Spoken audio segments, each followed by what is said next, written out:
තුන්වරක් නමස්කාරය කියන පන්සිල් සමාදන් වීම සඳහා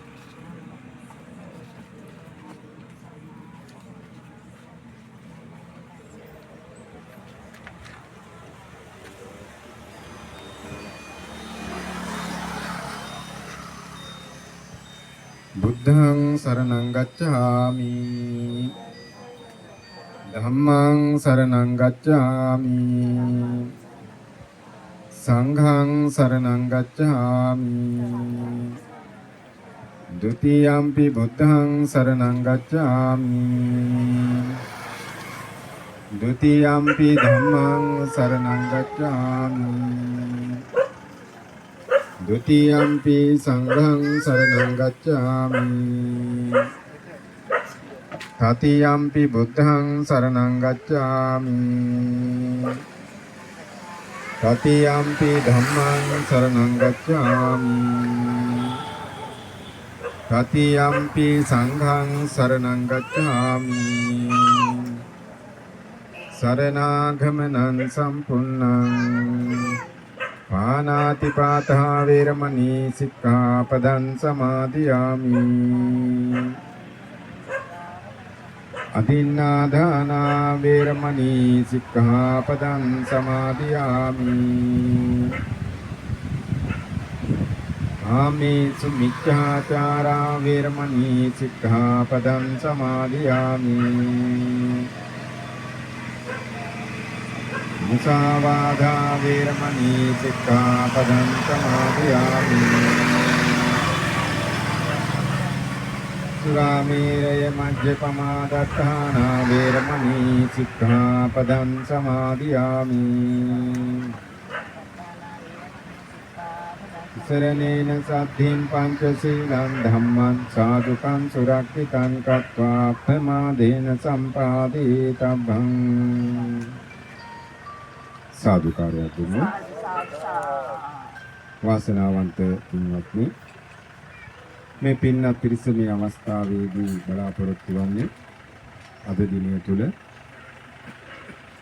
අනුබුදු නාහිමියන් වැඩම කරවීම නිමිති කරගෙන බෞද්ධයන් හැටියට කරන්ට යෙදෙන ආමිස ප්‍රතිපත්ති පූජාවලින් එකක් අද දවසේදී ඉෂ්ට සිද්ධපත් කරන්නට බලාපොරොත්තු වෙනවා. රණවිරු ගම්මානයේ තුල ජීවත් වන්ට යෙදෙන අපේ දුවදරුවන් සියලු දෙනාම වැඩිහිටි සියලු දෙනාම මේක රාශී වෙලා අද දවසේදී මේ මාර්ගය තුල ගමන් කරන්නට යෙදෙන සදහැවත් පින්වත් පිරිස වෙනුවෙන් දන්සලක් දීමට කටයුතු කරන්නට යෙදෙනවා. තමන් කල්පනා කරා තමන්ගේ ජීවිතේ යම් හේකින් කරගන්නා වූ කුසල මුල ධර්මතාවන් වලින් එකක් තමයි අද දවසේ යහපත් සිතුවිල්ලක් තමන්ගේ හදවත් තුළ තැන්පත් කරගන්න තියෙන යහපත් ක්‍රියාවක් ඉටු කරන්නට ඕනේ කියන හැඟීම ඇති කරගන්න ඕනේ. තමන් සතර සන්තක තිබෙන වස්තුවක් දානයක් හැටියට පිරිනැමීමක් සිදු කරන්න තියෙනවා. එනම් මෙහි තිබෙනා වානිසංසයේ මහත්ඵලයි මහානිසංසය. අපිට නොයෙක් විදිහ නොයෙක් ආකාරයෙන් මේ විදිහට දාණය දෙන්නට පුළුවන්කම තිබෙනවා. ඔබ හරි හම්බ කරගත්ත වස්තුව අත්හරින්න කියලා මේ සඳහා යොමු කරගෙන ඒ තිබෙනා වූ ලෝභයේ, දේශයේ, මෝහයේ කියන අකුසල මූල ධර්මතාවයන් සියල්ලක්ම තදංග වශයෙන් යටපත් කරගන්නට යෙදෙනවා. ඒ යටපත් කරගෙන අලෝභ, දේශ, අමෝහ කියන කුසල මූල ධර්මතාවයේ මුදුන් පමුණවා ගන්නට යෙදෙනවා. අනේ අපි මේ පොසොන් සතිය නිමිති කරගෙන අපි මෙවැනි පින්කමක් ඉෂ්ට සිද්ධපත් කරගන්නට ඕනේ කියන හැඟීම ඇති කරගන්න ඕනේ. එහෙනම් මීට වසර 236කට එහා අතීතයේ බලනකොට පින්වත්නි අපේ අනුබුදු මාහිමියන් වහන්සේ ශ්‍රී ලංකා දීපයට වැඩමවන්නට යෙදුණා. එදායින් පටන් මේ රටේ තිබුණා වූ සාංස්කෘතික පැත්ත, අධ්‍යාපනයේ පැත්ත, ඒ වගේම නොයෙකුත් පැතිකඩයන් පැත්තෙන් වෙනස් වෙලා අපේ රට සෞභාග්‍ය උදා වෙන්නට යෙදුණා. අපි දන්නවා ඉතිහාසයේ දිහා බලනකොට පින්වත්නි බුදුරජාණන් වහන්සේ ලංකාදීපයට කීපවරක්ම වැඩමවන්නට. නමුත් මේ වගේ ධර්මයේ ස්ථාපිත වෙන්නේ නැහැ. ඒ කාලේ හිටියේ නොයෙක් විදිහේ ගෝත්‍රිකයෝ හිටියා. යක්ෂ ගෝත්‍රිකයෝ, නාග ගෝත්‍රිකයෝ කියන මේ වගේ අත්තු තමයි මේ රට තුල පාලනය එහෙම නැත්නම් මේ රට ජීවත් වන්න දෙන්නේ. නමුත් ඒ බුදුරජාණන් වහන්සේ පිරිනුවම් පෑවෙන් පස්සේ මිහිඳු මහ රහතන් වහන්සේ ලංකාවට වැඩම කරෙන් පස්සේ පින්වත්නි අපිට ආවේනිකුණු සංස්කෘතියක් මේ සඳහා අපිට ලබා දෙන්නට තිබුණා.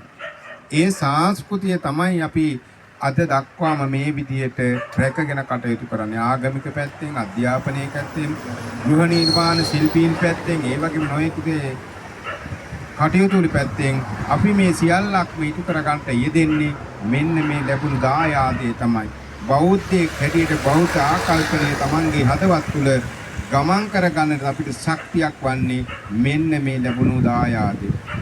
ඉතින් ඔබත් කල්පනා කරා ප්‍රථම වතාවට රණගම්මානයේ දුවදරුවන් ඒක රාශීලා කරන්නා උපින්කමක් තමයි අද මේ. ප්‍රථම වතාවට තමයි මේ ඉටු කරන්නට දෙන්නේ. ඉතින් මේ ප්‍රථම වතාවට කරන්නා මේ කුසලයේ ආනිසංසයේ මහත්ඵලයි මහානිසංසය. ඔබේ පින් සිතුවිල්ල Tamanගේ හදවතේ තැම්පත් කර ගන්නට ඕනේ. එකමුතු භාවය ඇති කර ගන්නට යෙදුණා. දම් වැලක පුරුක් වගේ පින්නත්නි අපි එකමුතු භාවයෙන් කටයුතු කරන්නට ඕනේ. ඔබ සියලු දෙනා මේක රාශීලා කටයුතු කරන්නට දෙනවා. කතා බහ කර ගන්නට දෙනවා. මේ සංවිධානය කර ගන්නට ඕනේ. කොහොමද කරන්නේ, මොන ආකාරයෙන්ද කියන එක පිළිබඳව කතිකාවත් කරගත්තා. තරුණ හදවත් තුළට මෙවැනි සිතුවිලි නිරන්තරයෙන්ම පහළ වෙන්නට ඕනේ. එතකොට තමයි අපිට යල්සන ජීවිතය, ලස්සන අනාගතයක් හදා ගන්න පුළුවන්කම තිබෙන්නේ. ඉතින් ඔබ කල්පනා කරා ඔබේ වස්තුව ඔබ මේ සඳහා යමක් වෙනුවෙන් දෙන්නට ඕනේ කියන හැඟීම. වැඩිහිටියන් සමග කතා බහ කර ගන්නට යෙදුණා. තරුණයන් වශයෙන් ඔබ සියලු දෙනා මේක රාශීලා කතා බහ කර ගන්නට යෙදුණා. ඒ වගේම අන් අයගෙන් තමන්ට අවවාද අනුශාසන ලබා ගන්නට යෙදුණා. විහාරස්ථානට ගිහිල්ලා ආරාධනා කරන්නට යෙදුණා. මේ පින්නත් මේ තරුණ පිරිසම විහාරස්ථානට ගිහිල්ලා තිබුණා. ගිහිල්ලා මේ පිළිබඳව සිහිපත් කළා තිබුණා. මේ වගේ කටයුත්තක් කරනකොට ඒක ඉතාමත්ම වටිනවා. ඉතින් වැඩියෙන් අනුශාසනා කරන්නට අවශ්‍යතාවයක් වන්නේ නැහැ. ආගමට දහමට ලැබිව කටයුතු කරන පින්වත් ඔබ නිරන්තරයෙන්ම කල්පනා කර ගන්න ඕනේ මෙවැනි කුසල් කිරීමෙන් පින්වත්නි මෙලොව යහපතට පරලොව යහපතට දෙලොව යහපත උදෙසාම හේතු වෙන්නා වූ කුසල මුල ධර්මතාවයන් අපි මේ කරන්නේ. එදා අතීතයේ දන්සල් දුන්නේ පින්වත්නි මේ වගේ නෙවෙයි, තාමත් දුක්ඛර කාලයක් ගත කරේ. වඳින්න පුදන්නට ගියේ පින්වත්නි පයින් ගමන් කරන්න යදුනි, කරත්ත වලින් ගමන් කරන්න යදුනි. ඒ ඇත්තන්ගේ වෙහෙස නිවෙන්නට තමයි මේ දන්සලක් දෙන්නට යෙදුනේ. ඉස්තර තියෙන පෙන් දන්සල් කියලා. කලයකට පෙන් ටිකක් තියලා බොන්නට තැනක තැම්පත් කරලා තියෙනවා. ඉතින් බලන්න සීඝ්‍ර ලෙස බුද්ධිය වර්ධනය වෙනකොට මේවා ක්‍රමක්‍රමයෙන් වර්ධනය වෙලා තියෙන ආකාරය පිළිබඳව බලන්න. දැන් හැමතැනම දස බැලුවොත් පින්වත්නි මේ දන්සල් හැමතැනම තියෙනවා. ඉස්සර වගේ නෙවෙයි. ඉතින් එදා මෙදා තුර ගත්තොත් අද අපේ බෞද්ධ ජනතාව නිරන්තරයෙන්ම ධනට පිනට දෙන්නට පැකිලෙන්නේ නැහැ. නිරන්තරයෙන්ම දෙන්නට පුරුදු වෙලා තිබෙනවා. ඔබට ඛණ්ඩ තියෙන බත් පිටපාවා ඔබ දීමට නිරන්තරයෙන්ම කැප වෙලා සිටිනවා. ඉතින් ඒ නිසා ඔබ අද කරන්නේ දීමක්, අන් අයට ලබා දීමක් කරන්නට. ඉතින් ඒ ලැබෙනා වූ කුසලයේ මහත්ඵලයි මහානිසංසයි. ඒ නිසා කල්පනා කරගන්න අපේ බෞද්ධ සංස්කෘතියට අනුකූලව ඉඳගෙන අපි බෞද්ධ සංස්කෘතිය රැකෙන විදිහට කටයුතු කරමින් මේ උතුම් වූ කුසල මුල ධර්මතාවයේ අද දවසේදී මේ වැඩිහිටියන් සමග දරුවන් සියලු දෙනා මේක රාශීලා මේ කුසල මුල ධර්මතාවයේ කර ගන්නට දෙන්නේ. ඒන් ලබන්නා වූ කුසල මුල ධර්මතාවයන් සියල්ලක්ම ඔබ සියලු දෙනාටම හේතු වේවා, වාසනාව වේත්වා. සසර දුක් කෙලවර නිවන් පසක් කර ගන්නට මේ පාරමිතා ධර්මයක්ම වේවා කියලා අපි සාදු කියලා පින් අනුමෝදන් කරගනිමු. ඒ වගේම ඔබගේ අනාගතයේ සම්පූර්ණයක් වේවා, වාසනාව වේත්වා. මෙලවින් නැති වෙලා තිබෙනා වූ ලෙඩ දුක් කරදර හිංසන පීඩන චිත්ත මානසික පීඩාවන් වෙත්නම් ඒ සියල්ලක්ම දුරු වේ.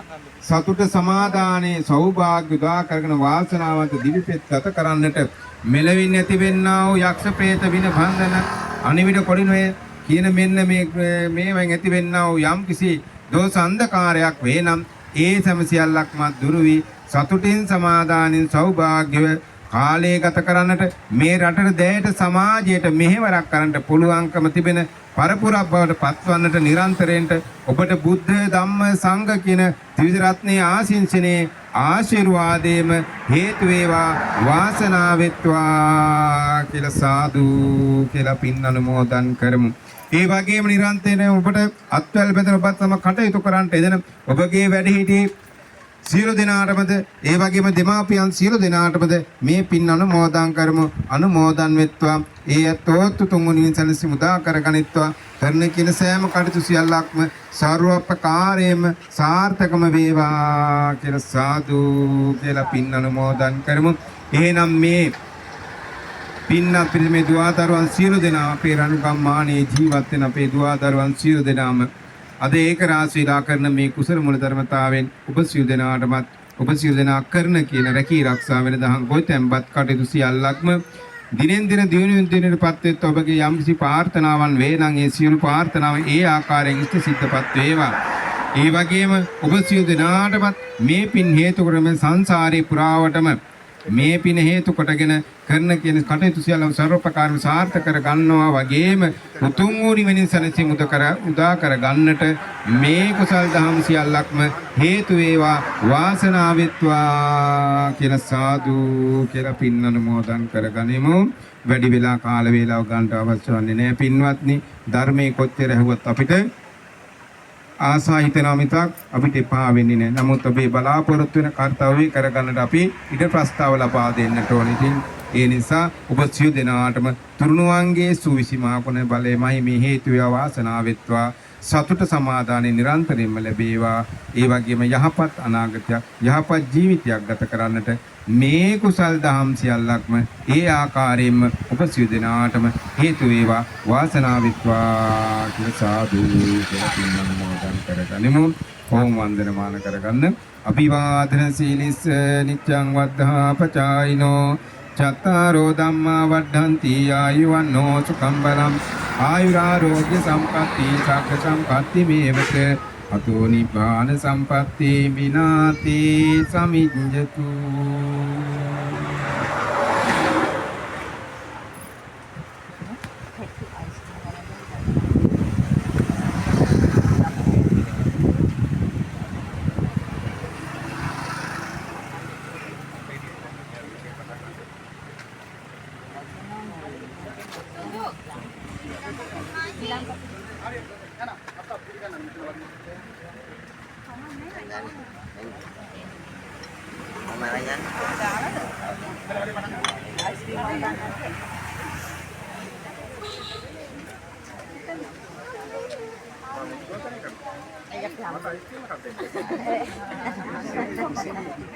අපි ආවම ඇත්තටම ගන්න බැරිද? මුළුවන් අතේ කටි දෙන්න බලන්නකො. අක්කා කන්න බෑ. අපි මොනිම රණ්ඩ